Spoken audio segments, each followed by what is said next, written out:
Adventure, thriller, comedy, action and treasure হান্টের কথা বললাম। ট্রেজার হান্টটা কিন্তু এই গল্পের সম্পূর্ণ হচ্ছে না, ট্রেজার হান্টটা সম্পূর্ণ হচ্ছে লাল বোম্বেটের গুপ্তধন গল্পে।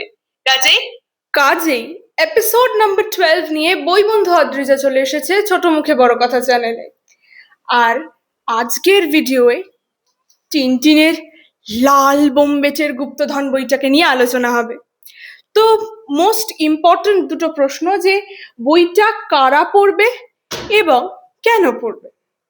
বইটা তারা পড়বে যাদের অ্যাকশন, থ্রিলার, কমেডি আর ট্রেজার হান্ট একসঙ্গে একটা বইতে লাগবে। এই বইটা না ঠিক একটা হাউসফুল মুভির মতো।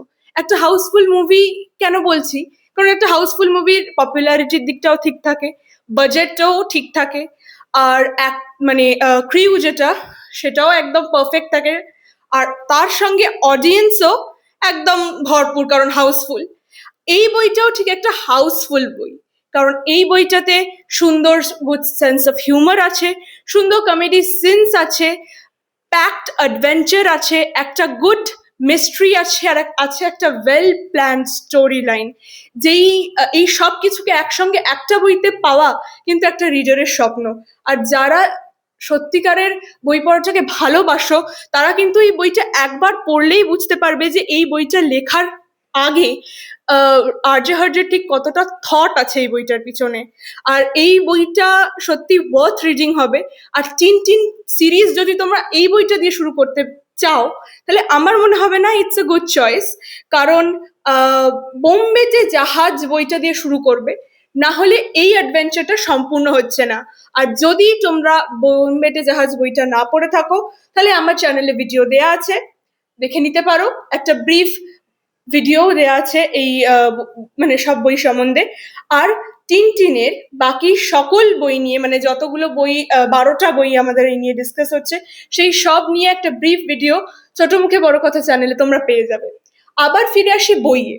এই বইয়ের একটা ইউনিক ক্যারেক্টার বলবো, সেটা হচ্ছে এর চরিত্রগুলো। এই গল্পে বেশিরভাগ টিনটিন সমুদ্রের থাকবে এবং জলের তলায় এক্সকেভেশন টাইপের হবে, ট্রেজার হান্টটা বেশিরভাগ জলের তলায়। কারণ একটা জাহাজ ডুবি হয়েছে, সেটা তোমরা পড়বে, কারণ গল্পের এসেন্স নষ্ট করা আমি তো পারবোই না। তো এরপরে এই গল্পের আরেকটা ইউনিক ক্যারেক্টারিস্টিক্স হচ্ছে এখানে ক্যালকুলাস আছে, এখানে জনসন রনসন আছে, এখানে ক্যাপ্টেন হ্যাডক আছে। কাজেই এই টিনটিনের যে চরিত্রটা খুব ধীর, একটা শান্ত মেজাজের, খুব ওয়েল প্ল্যান্ড, একটা সুন্দর মানুষ। আর এরা হচ্ছে ঠিক তার অপোজিটটা, একটা ক্যাওস, ম্যাডনেস, একটু বোকামি, সব মিশিয়ে তৈরি হয়েছে এই তিনটে চরিত্র।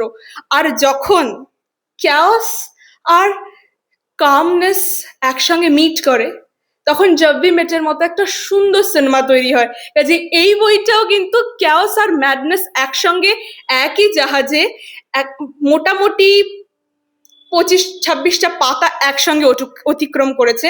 কাজেই সেইটা কিন্তু অবশ্যই একটা সুন্দর কিছু তো তৈরি করবেই, কারণ we know that world's best combo is calmness and madness. এছাড়াও এই বইতে কিছু সুন্দর সুন্দর সিনস আছে যেগুলো আমি বলবো তোমাদের জানা খুবই দরকার, কারণ তিন পরবর্তীকালে যখন তোমরা পড়বে তখন এইগুলো তোমাদের মনে পড়বে এবং তোমরা বুঝতে পারবে যে ঠিক কতটা ক্লোজ টিনটিন হয়ে উঠেছে তোমাদের।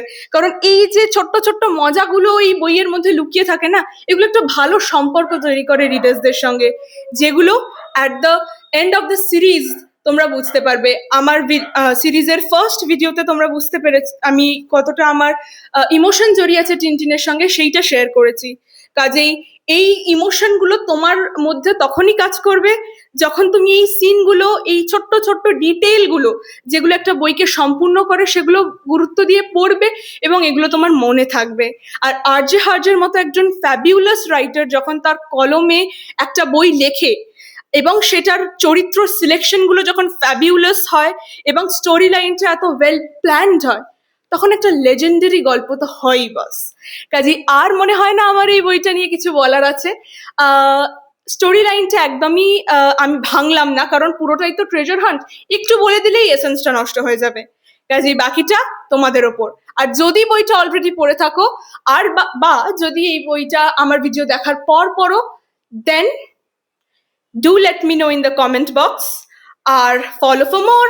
আর যদি তুমি ইনস্টাগ্রাম ফেসবুক থেকে দেখছো, তাহলে অবশ্যই আমাকে ফলো করে দাও ইউটিউবে ছোট মুখে বড় কথা চ্যানেলে। দেখা হচ্ছে এপিসোড 13-এ।